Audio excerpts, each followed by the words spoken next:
Greetings, you prodigal sorcerers. I hope you are doing well. My name is Graham, and welcome to the Crack-a-Pack here on LRRMTG. Please consider subscribing to the channel if you're not already. Now, I know what you're asking. What is this? Well, as it turns out, we have an absolute ridiculous backlog of packs that have been given to us mostly by yourselves, viewers at home who've sent them in by mail or given them to us at conventions. Remember those? And we haven't been opening them on our podcast for almost a year now because they've been here at the Moonbase and we've been at home. So I decided that it was time to open some of these packs for you here in this YouTube content. We shall see. This is an experiment. We're recording a bunch of them. They'll go up on weekdays for a few weeks and we'll see how you like them, and then maybe we'll keep doing more, or maybe we won't, but at least we will have made the merest dent in our Crack-a-Pack backlog, which I am opting not to make a portmanteau of. Today, let us begin with this pack, 5th edition. We're going to go way back. This pack of 5th edition was given to us by John Levy at PAX South 2018. And much to my dismay, there is no hilarious flavor text on the booster pack, which sometimes there were in those days. Let's crack into it.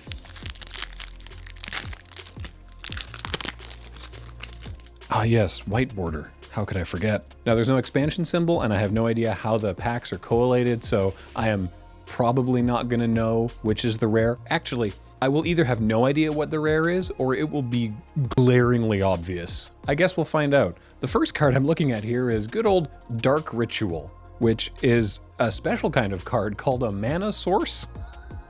That's one I'd forgotten about. I joke about interrupts fairly frequently. And if you go far enough back, I recall mono artifacts in alpha and beta, ?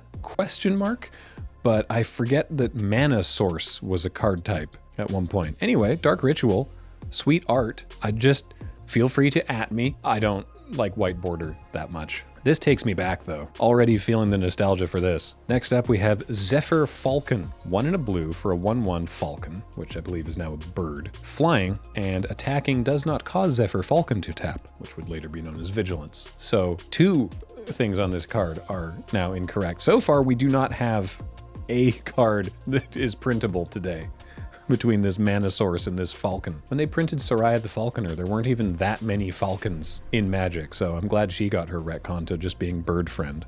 Shield Wall, well, these folks look like they're ready to party. This actually just looks fun. This shield wall doesn't look threatening. This looks like a parade float. A parade that I would attend. Instant, all creatures you control get +0/+2. I hadn't read all the way down to the rules box and had naively assumed that this was a creature of some sort, but no, it's an instant where everyone gets a shield with a big face on it.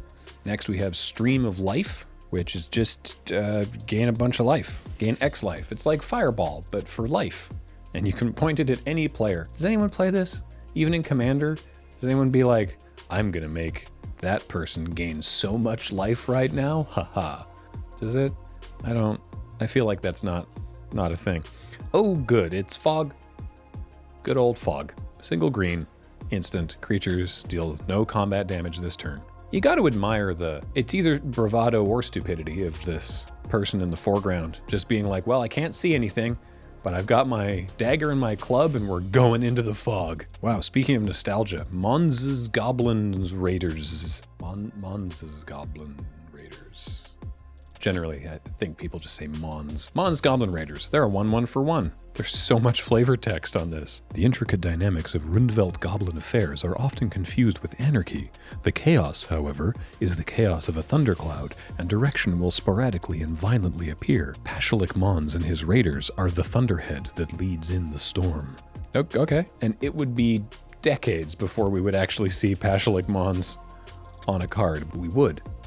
Eventually. Enervate. Oh, this person's having a bad reaction to their Dark Light tattoo. 1 in a blue, instant. What does this even do? Tap target artifact, creature, or land.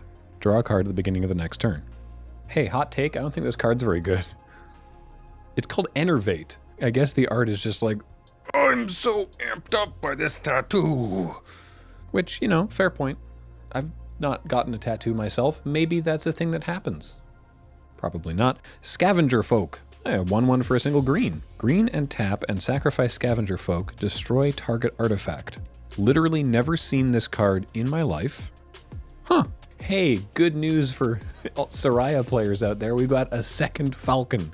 It's Misa Falcon. 1 and a white for a 1/1 Falcon with flying, and for 1 and a white +0/+1 until end of turn. It's got the old butt breathing. No, I'm not going to take that again. Hey, what's better than Stream of Life? The Fireball for green, the Fireball for red. It's Fireball. It's just Fireball. X in a red sorcery, pay 1 for each. Oh God, hang on. Pay 1 for each target beyond the first, : Fireball deals X damage divided evenly, rounded down, among any number of target creatures and or players. Win the game. Portent, single blue mana for a sorcery. Look at the top 3 cards of target player's library, shuffle that library, or put those cards back in any order, draw a card at the beginning of the next turn. I guess if you just tack on draw a card at the beginning of the next turn, you can kind of just make the card bad. Kismet. Oh, is this the rare? This is the rare, isn't it? Just because I remember us opening a Kismet once and going, this is the rare? 3 and a white for an enchantment. Artifacts, creatures, and lands target player controls come into play tapped. Sure. Life tap. Blue, blue, enchantment. Whenever any forest target... Oh, hold on. Whenever any forest target opponent controls becomes tapped, gain 1 life.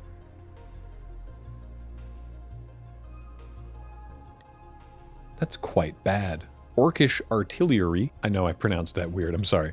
1 red, red. No, I will not take it again.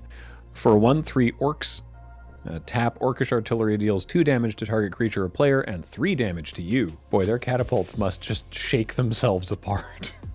And, okay, Kismet is not the rare. Or maybe it is, and this definitely should be the rare. This is awesome, actually. We've got Wrath of God. OG, Wrath of God.